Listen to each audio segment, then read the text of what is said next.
د عوایدو د بررسي ریاست چې د عوایدو لوی ریاست اړوند د ټولو راټولو شویو عوایدو د پیژندنې او کروالي په موخه کار کوي. د هغه شرکتونو، نهادونو، انفرادي او حقیقي اشخاصو د مالیاتو څارنه او څیړنه کوي کوم چې دولت ته یې ورکوي. یاد ریاست د خپلو دوامدارو څارنو پر مټ معلوموي چې آیا یادو نهادونو او شرکتونو خپل مالیات په ټاکل شوي وخت او سمه توګه په پوره ډول دولت ته تحویل کړي دي او کنه. د عوایدو د بررسي ریاست همدارد د ټولو شرکتونو او مالیاتي ادارو بیلانسونه او سندونه تر څیړنې لاندې نیسي او د اصلاحاتو په موخه مالیاتي ادارو ته لازمې لارښوونې کوي. د اسلامي امارت له حاکمیت وروسته د عوایدو د بررسي ریاست چارې لا منظمې شوي او ښې لاسته راوړنې لري. د عوایدو د بررسي رئیس عصمت الله سلیمي د یاد ریاست څو مهمې لاسته راوړنې شریکې کړې او ویل د عوایدو د بررسي ریاست د مالیې وزارت د عوایدو د عمومي ریاست اړوند یو کلیدي او اساسي عملیاتي ریاست دی چې د عوایدو په راټولولو کې خورا اساسي رول لري. د عوایدو د بررسي ریاست د ټولو هغه نهادونو او د ټولو هغه حقیقي او انفرادي افرادو چې دولت ته مالیات ورکړي وي د هغوی د دغه مالیاتو تثبیت، کره کتنه او د هغوی تحقیق کوي. عصمت الله سلیمي په دغه ریاست کې د اصلاحاتو رامنځته کېدو یادونه وکړه او زیاته یې کړه چې د تیر مالي کال په جریان کې له 10 کسانو څخه زیات مسلکي، متعهد او وړ اشخاص یې په دندو ګمارلي دي چې د چارو د لا ښه پرمختګ په برخه کې مثبته اغیزه کړې ده. 10 کسان انتخاب کړي دي خو 10 سره کسان ماستر دي او اکثره ACCA 8 10 او 12 ګریډ ACCA کړي ده.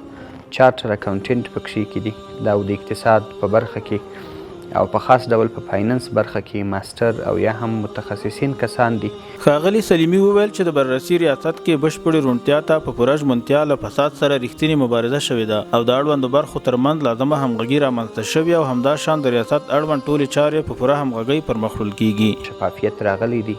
فساد مطلق د منځه تللی دی. نوی ریفورم چې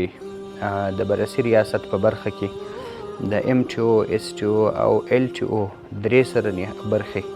متحدې سوي دي او د ټول افغانستان لپاره یو خاص امریت جوړ سوی دی چې هغه د ولایاتو د بررسي د نظارت امریت دی. یاد ریاست همدارد د سوداګرو لپاره د اسانتیاو رامنځته کولو په برخه کې د پام وړ لاسته راوړنې لري چې په یوه ورځ کې د سوداګرو د اسنادو څیړنه او سوداګرو ته د سوداګریزو توکو د طی مراحلو فرصت برابرول یې د یادونې وړ دي. د تجارانو او صنعتکارانو لپاره سهولتونو کې لومړی دا دی که چیرې یو صنعتکار او تاجر خپل ډاکومنټ او اسناد موږ ته راوړي نو موږ دا کولی سو چې په یوه ورځ کې د ده د بررسي نتیجه ورکړو. حال دا چې دا دومره لویه لاسته راوړنه ده چې په تیرو 20 کلونو کې او یا تیرو 21 کلونو کې هیڅ یو د بررسي نتیجه تر 2 میاشتې یا 3 میاشتې کمه نه ده ورکول سوې. خو موږ الحمدلله په دې توانېدلي یو چې د خپلو تجارانو او د خپلو صنعتکارانو سره دومره تساهل وکړو او داسې یو مسلکي ټیم په دغسې اسانه او په شفاف ډول باندې د دوی مالیات بیخي د یوې ورځې په جریان کې ورته تصفیه او د دوی ته نهایي مکتوب ورکولی سو چې دا ډېره لویه او زیاته لاسته راوړنه ده. عصمت الله سلیمي د تیر په پرتله د عوایدو په کچه کې د پام وړ زیاتوالي ته اشاره وکړه او زیاته یې کړه چې یاد ریاست د خپل ورکړل شوي هدف څخه په لوړه کچه عواید راټول کړي دي. نوموړي زیاته کړه موږ ډېر ښه او پر ځای عواید لاسته راوړي دي. الحمدلله د خپل ټارګټ یا هدف په ارتباط باندې بیخي کاملا مخته تللي یو او په ښه ډول باندې مخته روان یو. خو دا به هم د ملت لپاره یو زیری چې موږ د تیرو کلونو په پرتله باندې البته په میلیاردونو باندې موږ مخته تللي یو، په میلیون باندې نه بلکې په میلیاردونو باندې الحمدلله موږ مخته تللي یو او د میلیاردونو په تفاوت مو د تیرو کلونو څخه عواید زیات لاسته راوړي دي. د یادونې وړ ده چې د اسلامي امارت له بشپړ حاکمیت وروسته په ټولو دولتي ادارو کې شفافیت رامنځته کولو، ژمنتیا او وړتیاو ته لومړیتوب ورکول شوی چې په اړوندو برخو کې په ملي کچه د پام وړ لاسته راوړنې لرلې دي.